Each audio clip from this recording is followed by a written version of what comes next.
नमस्कार, आप देख रहे हैं न्यूज 31 उत्तराखंड। मैं हूं आपके साथ प्रखर। उत्तराखंड में एक बार फिर से कोरोना ने अपनी रफ्तार पकड़ी है। वहीं उत्तराखंड में 2022 में होने वाले विधानसभा चुनावों में अब बहुत ही कम समय बचा है। ऐसे में कोरोना के मामलों में एकदम उछाल आना कहीं ना कहीं चिंता का सबब बन सकता है, जिससे लोग सहमत नजर आ रहे हैं। ऐसे में हमारी टीम ने देहरादून में लोगों से बातचीत की और जाना कि क्या राज्य में चुनाव को टाला जाना चाहिए या नहीं। तो क्या कहा राजधानी की जनता ने, चलिए आपको भी सुनाते हैं।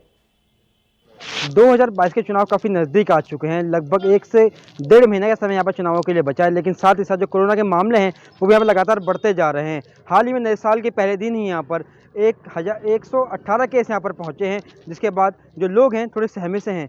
लोगों का साफ तौर पर कहना है कि चुनाव जो हैं वो एक कहीं ना कहीं कोरोना का कैरियर बनने का काम कर सकते हैं। आज जानते हैं लोगों की राय कि क्या कुछ कहना है उनका चुनाव को लेकर कि चुनाव होने चाहिए या नहीं। अंकल से पूछना चाहूँगा मैं कि चुनाव बहुत नज़दीक आ चुके हैं, साथ साथ जो कोरोना है वो भी लगातार गति पकड़ रहा है, तो क्या लगता है आपको ऐसे में चुनाव होने चाहिए या नहीं? चुनाव होने चाहिए, क्योंकि चुनाव ना होने का भाजपा का प्रपोगंडा भी हो सकता है कि कोरोना की लहर को बढ़ाकर चुनाव ना कराया जा सके और कुछ समय उनको मिल सके। इसलिए चुनाव तो होने ही चाहिए।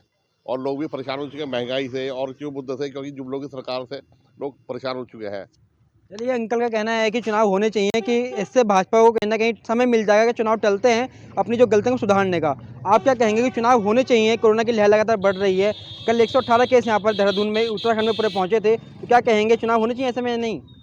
देखिए, चुनाव होने चाहिए, लेकिन मेरे हिसाब से चुनाव को थोड़ा सा डिले किया जा सकता है, जिस हिसाब से कि केस बढ़ रहे हैं। और जो है, जैसे कि अभी न्यू ईयर वगैरह लोगों ने बहुत जोश और खरोश से मनाया उत्तराखंड में।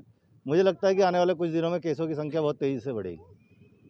क्या लगता है कहने के जो चुनाव हैं ये कहीं ना कहीं कोरोना कैरियर का काम यहाँ पे कर सकते हैं अभी? हाँ, देखिए, चुनाव से पहले अगर हम देखा जाए तो जो है, जो पार्टियां वगैरह थी, इन पे सरकार ने अंकुश लगाने का प्रयास तो किया, पर लगा नहीं पाया। तो कैरियर तो देखो कहीं ना कहीं जो है वो भी हो सकता है, लेकिन इसमें लोगों का ये है कि अपना जो सुझाव है कि वो सरकार को बदलना चाहते हैं या नहीं बदलना चाहते, वो भी जनता का जो है सामने आ जाएगा। चलिए, भाई साहब का कहना है कि चुनाव होने चाहिए, लेकिन चुनाव को कहीं ना कहीं थोड़े दिन टाइम पर यहाँ पर टाल देना चाहिए। अंकल, आप क्या कुछ कहेंगे? 2022 के चुनाव नज़दीक हैं कि चुनाव समय पर होने चाहिए या नहीं, क्योंकि कहीं ना कहीं जो कोरोना की जो लहर है वो यहाँ पर लगातार बढ़ रही है। देखिए सर, हालात को देखते हुए चुनाव होना भी चाहिए। और जो कंडीशन इस समय कोविड की चल रही है, उसकी लहर को देखते हुए जब सरकार चाहती है कि भीड़ इकट्ठी ना हो, ऐसा ना हो वैसा ना हो, इस किस्म के जो लग रहे हैं, उस चीज़ को देखते हुए सरकार चाहे तो चुनाव टाल भी सकती है।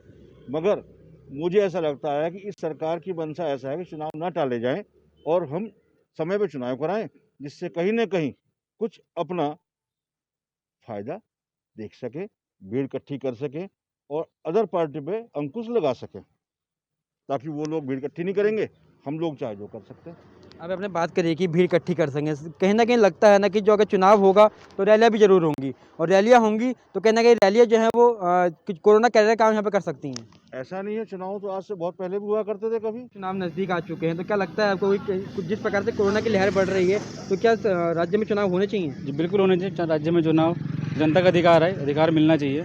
गवर्नमेंट को कुछ ना कुछ इसमें गाइडलाइन आएंगी, कुछ ना कुछ तो हिसाब से मैनेज कर लेगी गवर्नमेंट चुनाव को लेकर। चुनाव आएंगे तो रैलियाँ भी होंगी, रैलियों में कहना है कि कोरोना ही बढ़ेगा। थोड़ा इसमें ये कर सकते हैं कि वर्चुअल रैली कर सकते हैं। मतलब चुनाव होने चाहिए। बिल्कुल चुनाव। चलिए, धन्यवाद। भाई साहब का कहना भी है कि चुनाव होने आवश्यक है, क्योंकि ये जनता का राइट है, और चुनाव आयोग को यहाँ पर सख्त होना पड़ेगा कि किस प्रकार से चुनाव की जो तैयारियां हैं कोरोना काल में कराई जाएं, जिससे जो एक अच्छे चुनाव है वो हो सके। बहरहाल तो चुनाव आयोग के हाथ में है कि चुनाव होंगे या नहीं। अभी तक के लिए इतना ही। अपने सहयोगी हरीश साहब के साथ में देहरादून से वह पटवा की रिपोर्ट।